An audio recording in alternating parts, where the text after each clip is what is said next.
আমারে রাত্রেবেলা গুম করছে, আমার অপরাধ পুরা গুম করছে আমারে। খোঁজ চাইছি, এটাই আমার অপরাধ। ঠিক আছে, আমারে রাত্রেবেলা আমার গুম করছে। কোথায় গেল, কে নিয়ে গেল, এটা খোঁজ চাওয়া না? হ্যাঁ,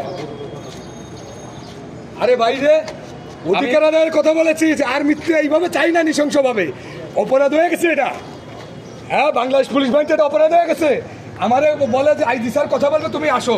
আমার যাই আমার ফোন নিয়ে আমার রুমের মধ্যে তালা মারে, আমার সারা রাত বলে আমি আমি চিল্লাইছি, আমার রুম খোলে না। আমি কোথায় আছি, কি আছি, কারা তালা মারলো আমি এটাও জানি না। কি রে ভাই, পুলিশের চাকরি করে তুই পুলিশটাই গুম করে দিচ্ছিস। আজকে পুলিশের অধিকার নিয়ে কথা বলতে আজকে এটার জন্যই তো আমরা লড়াই করতেছি। সেই যদি আমাদের এরকম অবস্থায় ফেলায়, তাহলে কেমনে হবে? কি আমার এখানে এসে বলে নাকি আমাকে কিনে ইন্ধন দিচ্ছে, ইন্ধন দেবে? কে কথা বলছে আমাদের পক্ষে? আমরা নিজেরাই কথা বলছি পুলিশের পক্ষে।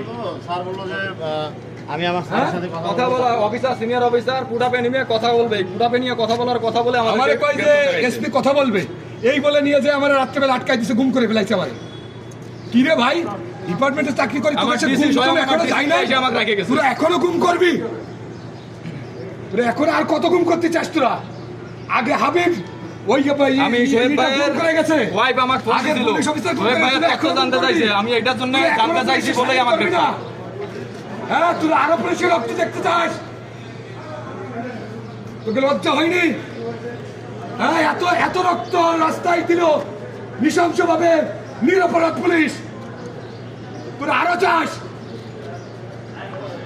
তোরা র্যাঙ্ক নিয়ে খবরে যাবি? তোরা আরো চাস? আরে ফেলে দেবে, মারবে, পিটবে, যা কিছু করুক, সমস্যা নাই।